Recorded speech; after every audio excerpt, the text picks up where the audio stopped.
Assalamu alaikum. Welcome to Dialogue. I'm Taimur Shamil. Prime Minister Imran Khan today visited Quetta and he met the family of the 11 coal miners who were killed in March.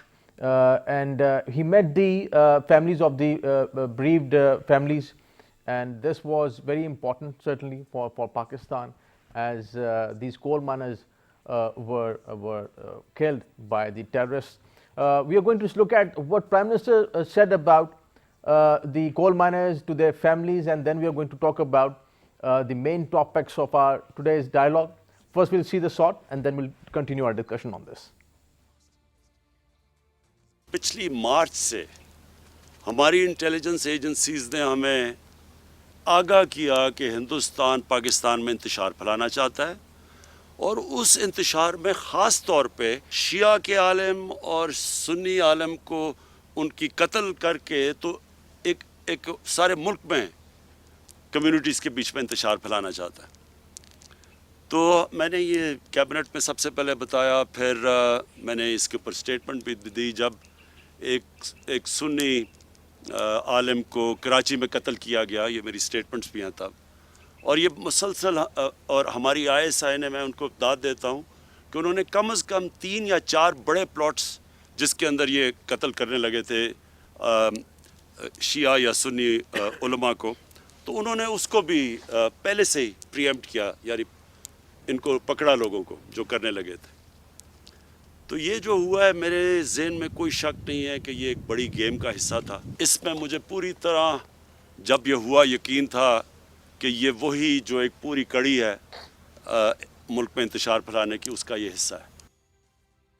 You just saw Prime Minister Imran Khan talking to the families of the coal miners who were killed 6 days ago, specifically focusing on how India wants to instigate sectarianism in Pakistan and the way Indian agencies have been funding the terrorist organizations to kill scholars in Pakistan, Sunni scholars and Shia scholars.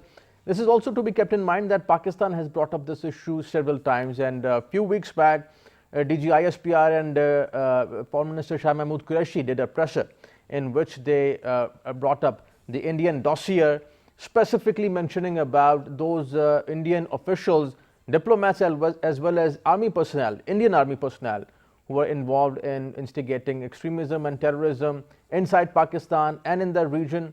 We'll be discussing about this, and also the disinformation lab thing that is going on, that the way India has been running a disinformation campaign against Pakistan. This event of today, the way Prime Minister met the families of Hazaras in Quetta, this is very important and speaks volumes about how Pakistan is looking at the situation and how India is trying to sabotage peace and stability in the region. We are also going to discuss about today about GCC and the event that took place in Saudi Arabia. Qatar, Saudi Arabia and several other countries, they have normalized their diplomatic relations. This is one of the significant developments of this week. Pakistan has appreciated this understanding between Qatar and Saudi Arabia and other Gulf countries, and Pakistan also wishes that this would continue and this would also bring in better times for the region, and specifically for Pakistan and for its neighbors as well, like Afghanistan, Qatar, Iran and other countries. We'll be discussing about this. Another topic that we'll discuss about today is Afghanistan, the future of intra-Afghan peace talks. That is very important. Talks were supposed to take place today. So far, there are no reports that any formal talks of the Taliban or the Afghan government have taken place today. But certainly, the future of Afghanistan, the future of peace and stability in Afghanistan is important for Afghanistan, for the region, and more importantly for Pakistan, because Pakistan is directly and indirectly affected by what has been happening and happens in Afghanistan. We are joined by our special guest in the studios. We are joined by Syed Muhammad Ali, a renowned expert on Pakistan's foreign policy and regional security matters. Welcome to the show. Thank you. Mr. Ali. On Skype, we are joined by Ambassador Asif Durrani, renowned senior Pakistani diplomat and expert on Pakistan's foreign policy, Pakistan's former ambassador to Iran and having a wide experience of diplomacy in Afghanistan as well. Welcome, Ambassador Durrani. Ambassador Durrani, I'll start with you. Prime Minister Imran Khan met the families of the Hazara coal miners who were killed 6 days ago. Specifically, Prime Minister's statement and what he said in Quetta, how do you see it? Indian point in it.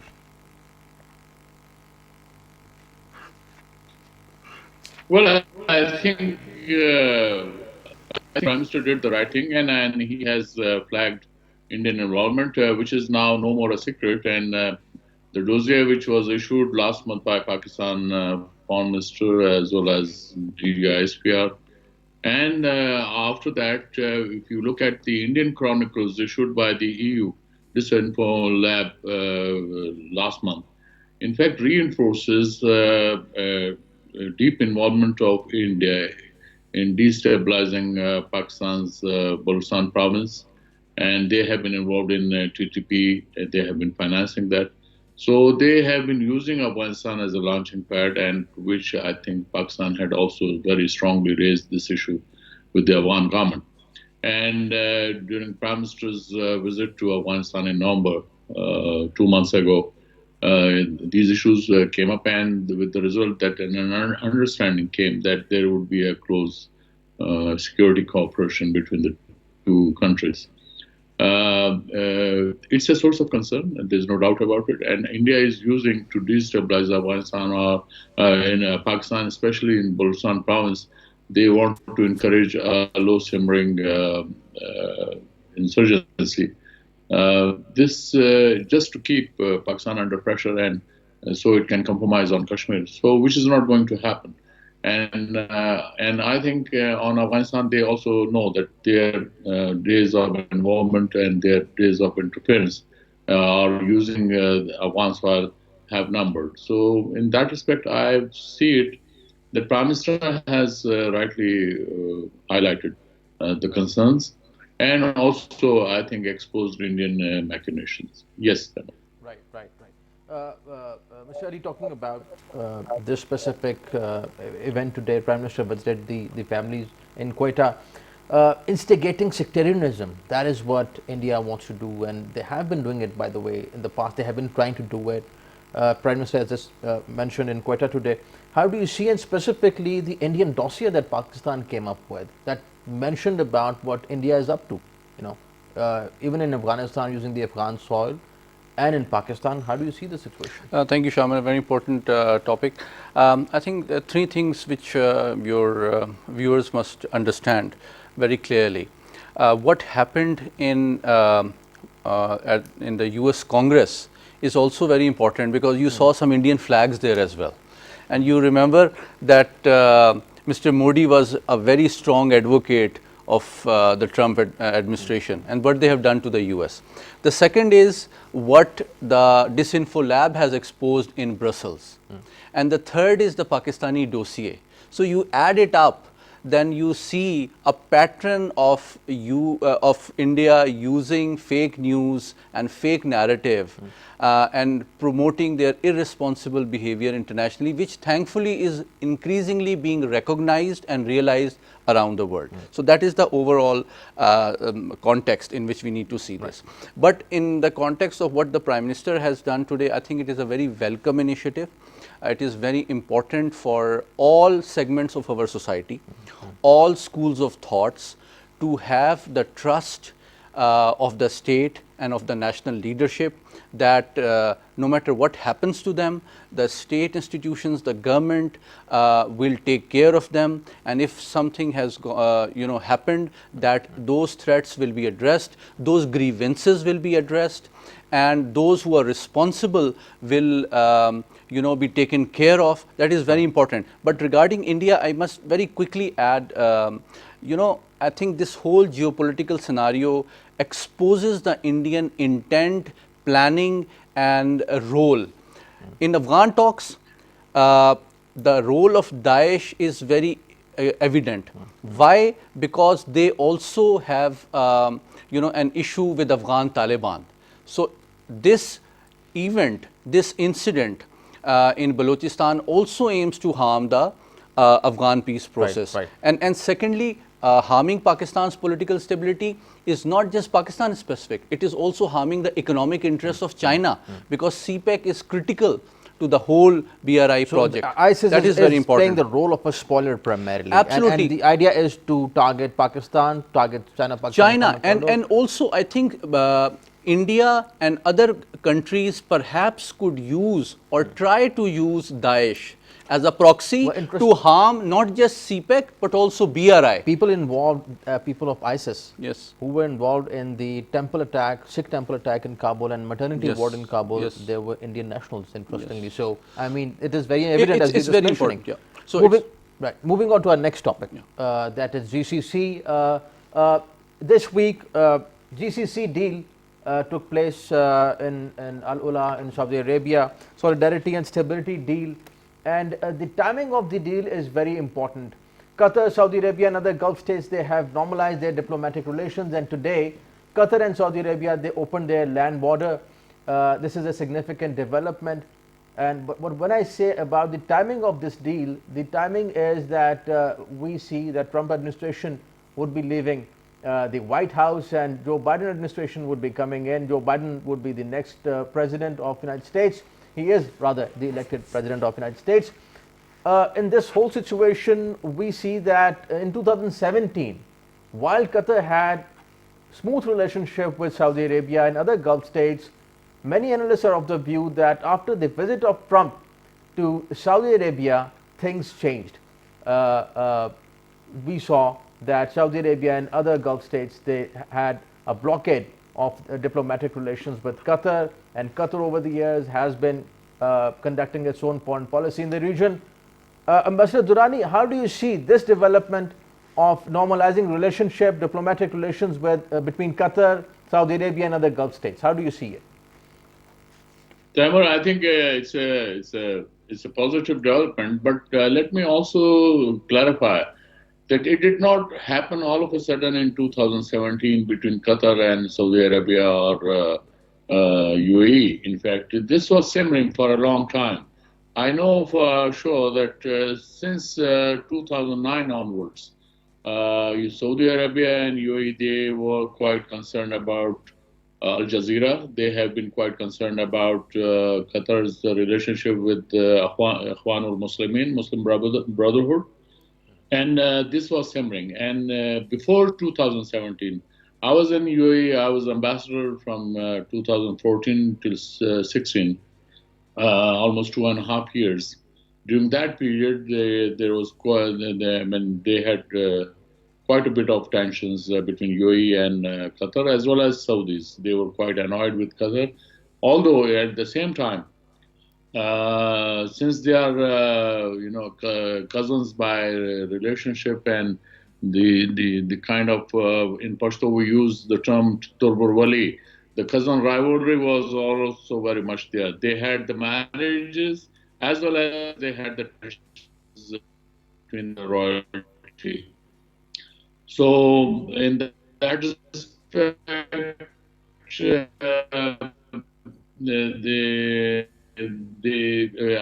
Qatari government, they were not coming around to the idea, especially with regard to Al Jazeera's way of I think there's projecting some distortion in the connection. about I would the ask the Saudis producer and connect with Ambassador Durrani again, please. Mr. Ali, talking about GCC and this solidarity and stability deal, as I just mentioned, the timing is very, very important and interesting. New administration is coming in US. They probably will be having a new look of Middle East for that matter.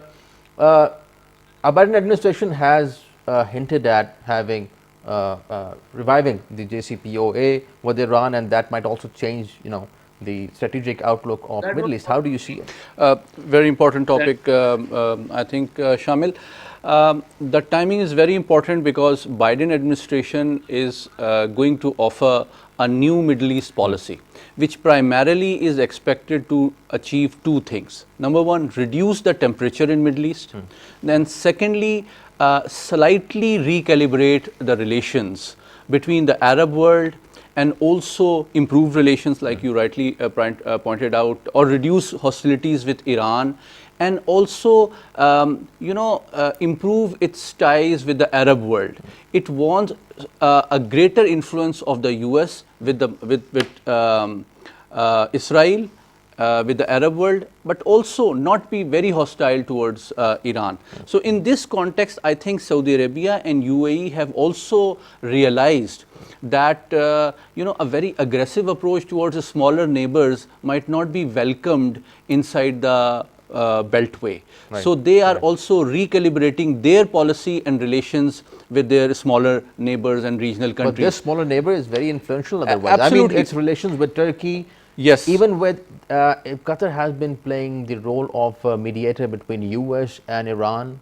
Absolutely. Their relationship with China and other countries. And I've been to Qatar a few times, and let me tell you, after the economic isolation of Qatar, it was Turkey but also Iran which helped Qatar sort of reduce the cost and the pain of this isolation. So Qatar has an important role, but like Kuwait and Oman, these countries are not likely to align themselves totally towards one pole. Right. And also I think there is an afterthought in Saudi Arabia and UAE that not having cordial relations within the Arab world creates greater strategic and geopolitical opportunities for Iran and Turkey, which weakens the Arab world. So that is also an afterthought which could be at play.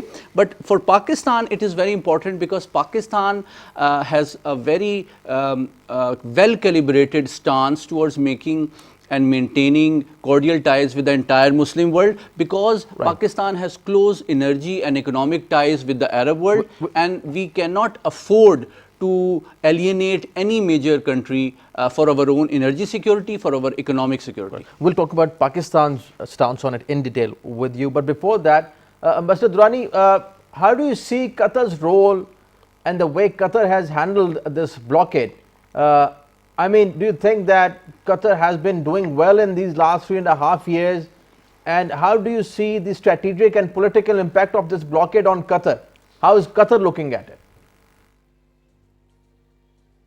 I don't think, let's be realistic. Qatar is a tiny state.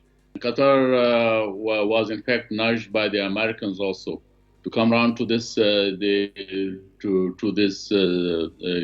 summit. And then Iran was also readily available to help out Qatar.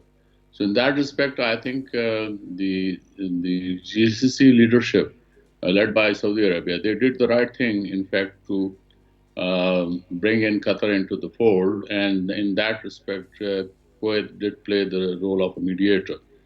And otherwise, Qatar is surrounded by Saudi Arabia from three corners.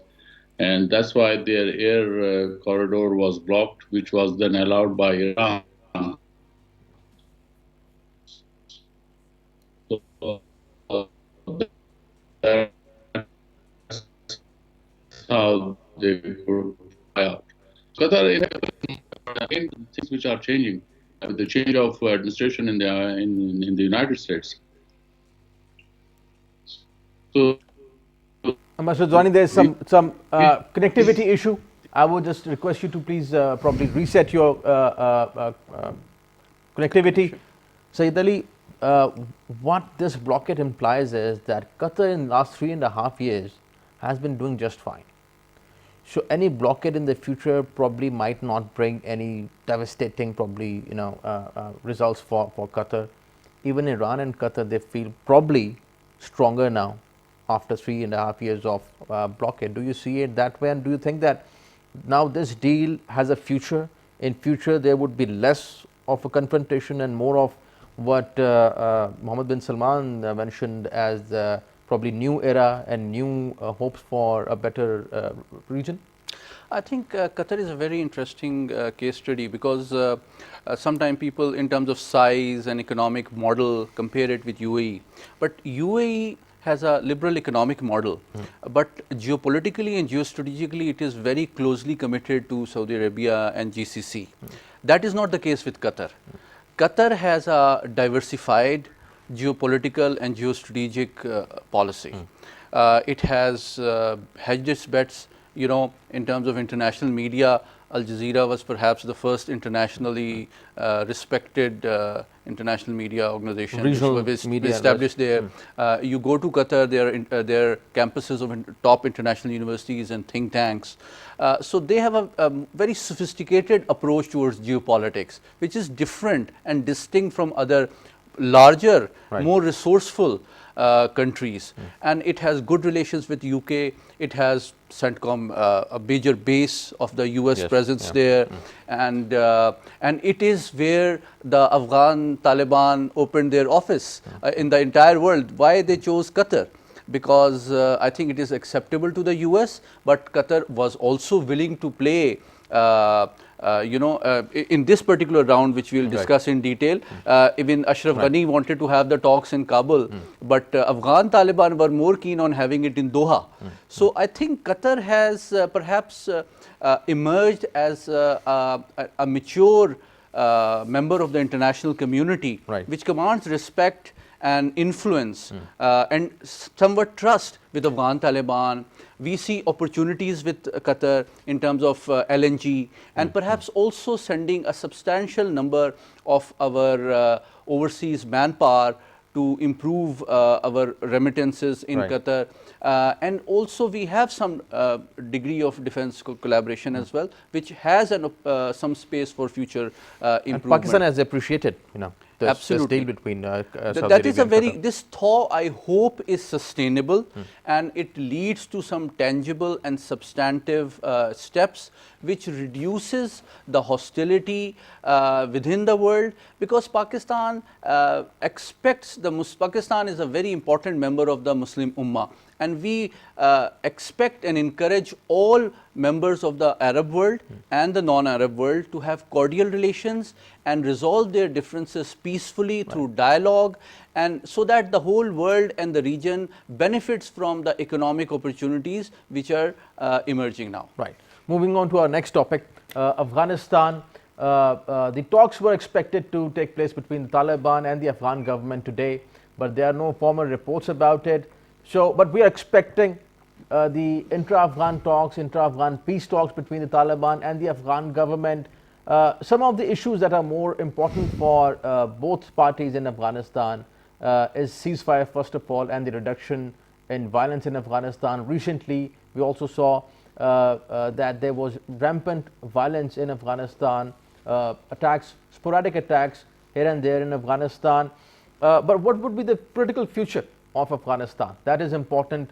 One more thing that is very important to be kept in mind is that President Ghani of Afghanistan, he has said that he rules out any interim government setup in Afghanistan.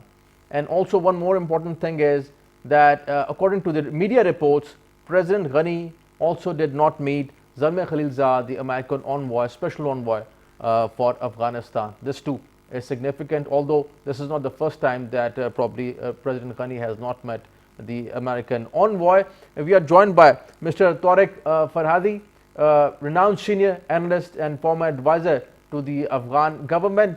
Assalamu alaikum and welcome to the program, Mr. Farhadi.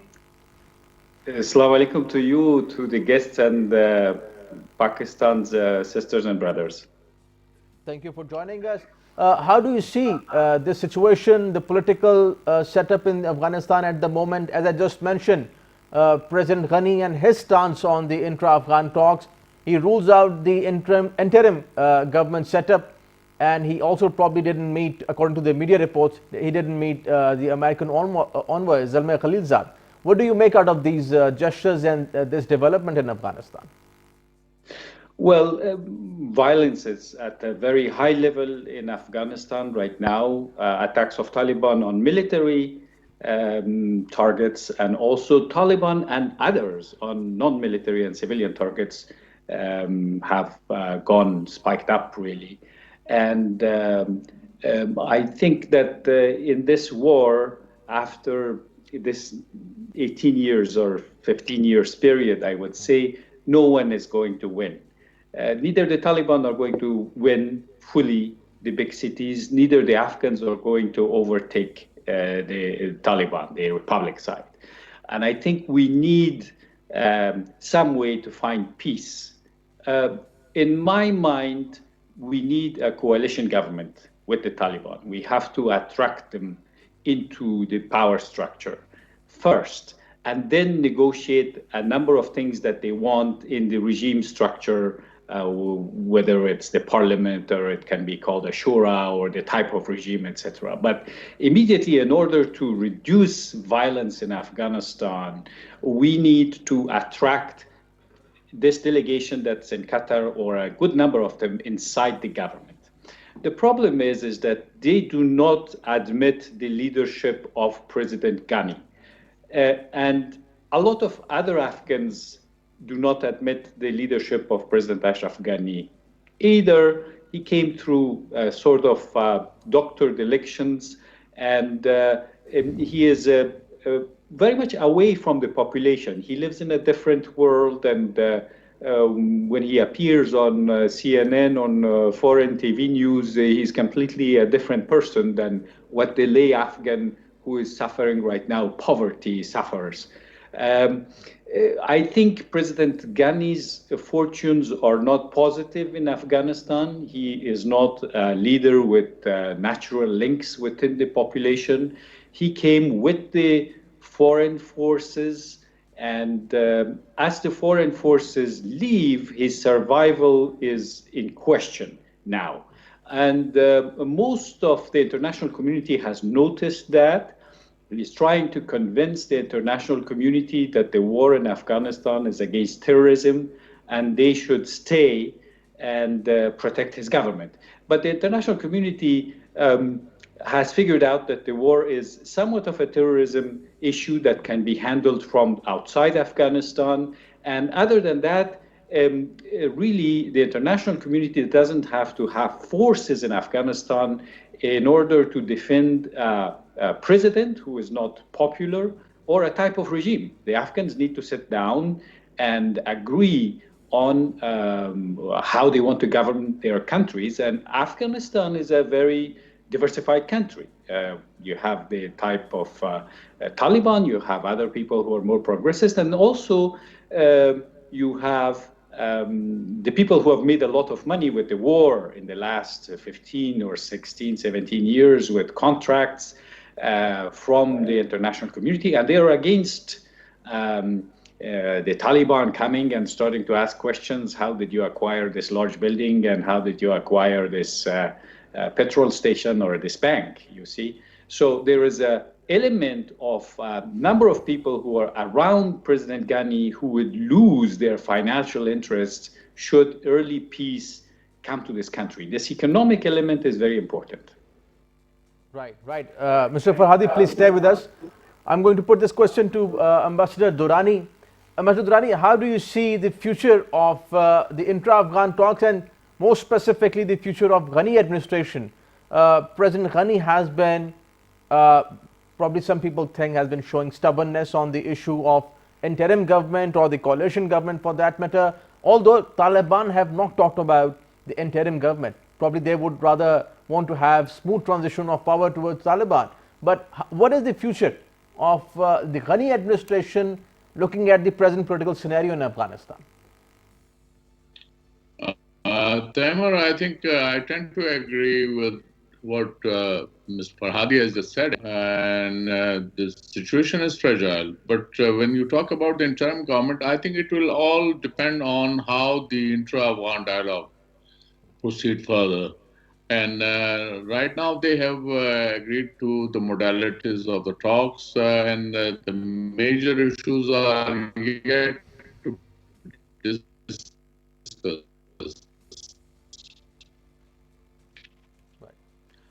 And I think there is some connectivity issue with Ambassador Durrani's connection. I would just go to Mr. Ali. The modalities of the agreement between the Taliban and the Afghan government, Mr. Ali, it talks about ceasefire, but we don't see ceasefire. We don't see reduction of any kind of violence in Afghanistan. If that doesn't happen, what is the future then? Taimur, let me frankly tell your viewers that there are three things which are very critical, which will determine the outcome of these talks or the success of it. Yeah. Number one is when the Biden administration takes office, are they going to look at this whole process, these terms and conditions, the agreement anew? Or will they continue to remain committed to the terms and conditions that the Trump administration agreed with Afghan Taliban? So, original agreement is basically between the Trump administration and Afghan Taliban. And obviously, the current environment, US and Taliban, yes, right. I'm emphasizing Trump administration because the Biden administration, obviously what is happening on the Capitol Hill may not be too keen on carrying their baggage.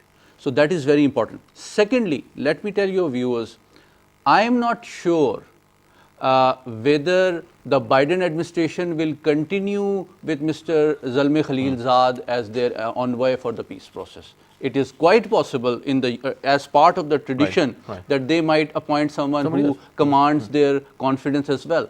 So I think because of these two overarching factors, you see a sense of urgency in the outgoing Trump administration to secure a deal based and show it as some sort of face-saving and success in terms of a failing US foreign policy in part of Afghanistan. And I think the Afghan Taliban sense that sense of urgency, and so do the Kabul administration. Mr. Ashraf Ghani, I think, my analysis is, would be better off waiting out this transition because he is hoping, the Kabul administration is hoping that the Biden administration, when they look at this whole process anew, will perhaps improve their standing with the US and political strength.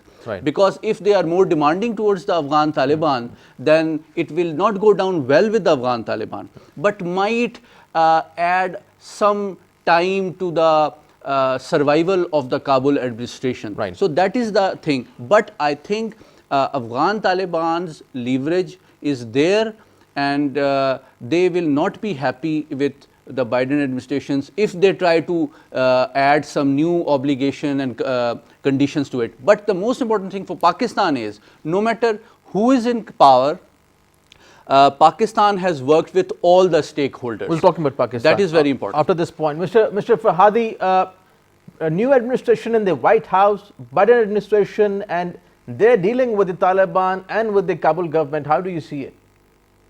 So the incoming national security advisor for the Biden administration has spoken to CNN Fareed Zakaria about this last week exactly. And what he said is, look, there is a deal between the US and the Taliban, and the Taliban have obligations to cut off ties with Al-Qaeda, and the US has obligations. That means that the US has to exit. He also said the Taliban have to negotiate peace in good faith with the Afghan government, which is going on right now, in fact. In this meetings in Doha, no one really is going to decide anything for the next month. They are going to spend another 20, 30 days like they spent 90 days in the last round. Because they want to have more clarity of what comes out of the Biden administration. But in my reading is that the Biden administration, with what's going on in America with COVID, and also that NATO is tired to be in Afghanistan after much more resources that the Obama administration had put into Afghanistan, the Kabul government did not win this war, in fact. And it's not because instead of 2,500 forces, 10,000 American forces would stay in Afghanistan, that the government would survive. Right now, the situation is out of control of the Kabul government. They control a few big cities and the roads inside the cities, but not the links between the cities. So this is not a real ideal situation, neither for the economy, neither for the civilians to live in. I think we need to a number of other leaders in Afghanistan have to come together and go to Mr. Ghani and say, look, it looks like problem number one is you, and if you step down, the Taliban would come into some type of a loose governance structure. it might be possible that the Taliban would accept to come in some geographical areas, and there could be some sort of a truce between the Kabul government and the Taliban so they don't attack each other. That would already be progress in my mind.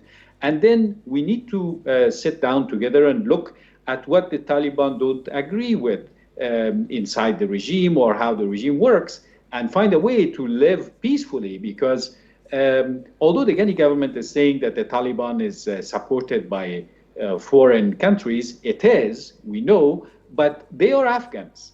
And if we can't convince them to live at peace with their own countrymen, then there is something wrong on either side. You see, we have to be able to solve this problematic through negotiations. Right, right. And Ambassador Durrani, the window of opportunity for the talks is probably very short. Taliban want the US troops out of Afghanistan by the end of April. And they want each and every US soldier out of Afghanistan. Probably some new people who are involved in the Biden administration, they have hinted at keeping some sort of US presence, intelligence presence maybe in Afghanistan. Would that be acceptable to the Taliban? And how do you think that while keeping this thing in mind, Taliban would be negotiating with the Afghan government, with the Ghani administration?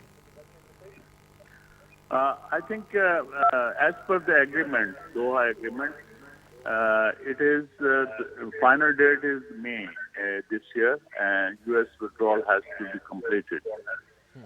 But yes, you are right. The Biden administration, while Mr. Biden before the election, he did support the withdrawal of American troops. At the same time, he is inclined to have a responsible withdrawal, and for that, I think he will be looking at the American establishment, i.e., Pentagon and the State Department's advice how to go about it. There are reports that America would want to retain a couple of bases in Afghanistan.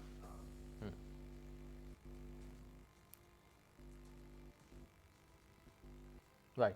What is there? Of course, with Taliban also they will have to negotiate. And one should also, because there is also a consensus that America's precipitous withdrawal is not going to help the situation in the country, because we have seen it that once the Soviet troops withdrew from Afghanistan, there was a total collapse, and even the Mujahideen who thought that they will capture Kabul, they failed, and they had to struggle for another 2.5 years. So, and then it also caused the civil war situation in the country. So in order to avoid that, and there's also a consensus among the neighbors of Afghanistan that the American withdrawal should be responsible, and it should happen in a responsible manner, and it should not be done in a hurry.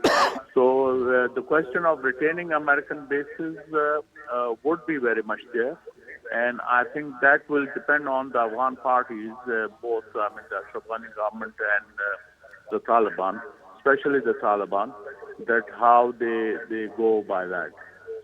Yes. Right, right. Ali, you have a point? Yeah, very quickly, I think it is very important for our viewers to know that what happened with our Hazara community has its linkages and origins in Afghan territory. It is very important for Pakistan administration and those who are dealing with this peace process to bring it up with Kabul administration that the territory is being used to allow attacks from the Afghan territory and to promote internal insecurity and instability in Pakistan. And Pakistan, we are investigating it, but it is quite likely that the Daesh attack had its origins from Afghan But soil. Pakistan has brought up this issue several Yes. times, certainly with the Afghan authorities. But talking about the US withdrawal, Mr. Farhadi, the regional approach towards the US withdrawal is that it should not be a hasty withdrawal, and it should be responsible withdrawal. How do you think that US can go for a responsible withdrawal? Because there is this general perception that probably at some point the intra-Afghan talks or the Afghan peace deal, as we call it, was probably at some point imposed, and Trump administration was expecting to expedite the whole process. How do you see that? American role and American responsibility of withdrawing the troops from Afghanistan? Well, the responsible withdrawal where the Afghan armed forces could stay together and not fall apart. Because, as Ambassador Durrani said, that risk exists. If the Kabul regime collapses quickly, the army could fall apart in the worst case scenario.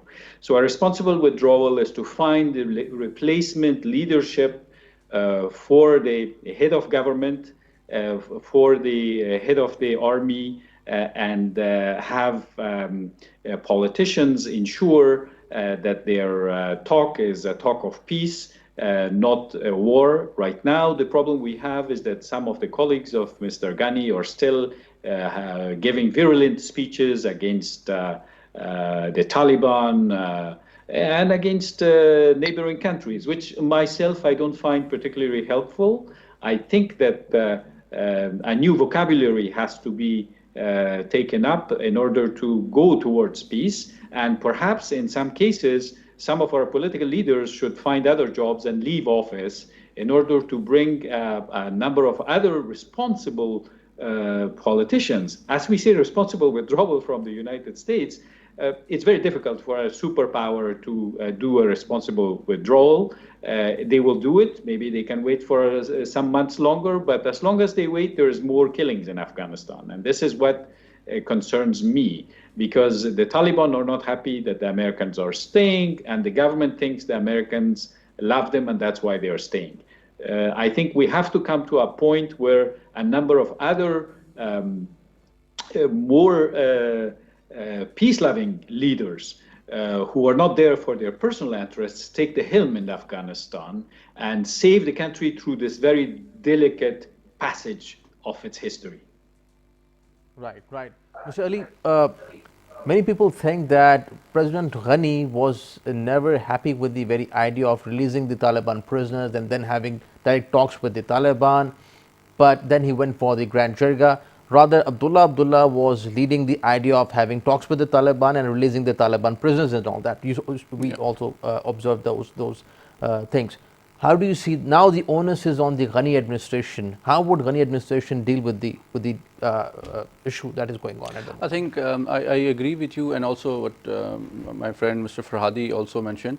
I think the Ghani administration is primarily focusing on its own political survival, and it has to be more reconciliatory, more accommodative. I think it is not, and that's what the US administration is expecting it to do, that they need to show more accommodation.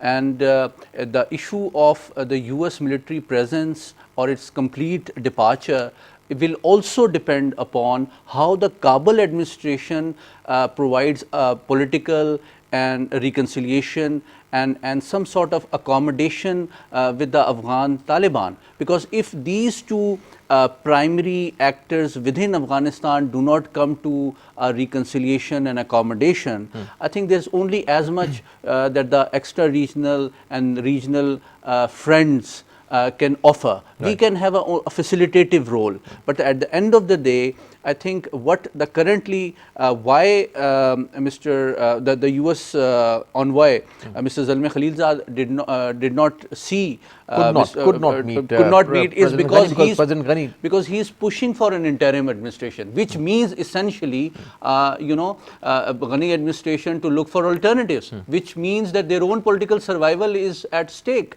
So that indicates that perhaps, and also an idea for Biden administration, that they should look either beyond the current Ghani administration for a peaceful transition, right, or ask it to show greater accommodation if they want peace in Afghanistan.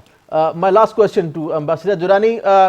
There are several internal, I would say, schisms and divisions within the Ghani administration.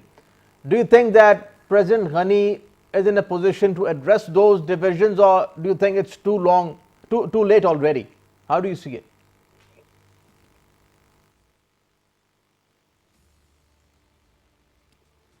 Ambassador Durrani, can you hear me? So, yeah, are you with me? Oh, sorry, can you repeat the question, please? Yes, my question was that there are several schisms and divisions within the Ghani administration, and there is generally people believe that President Ghani has to address those divisions that are within the Ghani administration. But do you think that it is probably already too late for the Ghani administration to address those divisions? Well, I don't think that this is the right time to ask these questions. As the important question is that how intra-Afghan dialogue proceeds. So delaying tactics are likely to be applied by the Ashraf Ghani government. They think that perhaps Mr. Biden is going to delay the process. And for Taliban, I think they'll also wait and see. That's why I think they are not coming around to the idea of going for a ceasefire, because they would like to see how the Biden administration is going to act in the near future. But the main thing is that there has to be some, residual, stay of the American troops in Afghanistan, and that would, in fact, matter most, both for the Taliban as well as for the Ashraf Ghani government. Yes, there will be delaying tactics, but I think that is the part of the dialogue, and that is the part of the negotiation strategy by both the parties that can. But major role would be played by the Americans as far as Ashraf Ghani is concerned. Yes. Right. Gentlemen, thank you for joining us. Mr. Ali, pleasure having you on the program. Thank you for your time. Mr. Tariq Farhadi, pleasure having you on the program. Thank you for joining us. Thank you for your time. Mashud Rani, pleasure having you. Thank you for joining us. That is all from today's dialogue. See you next time. Khuda Hafiz.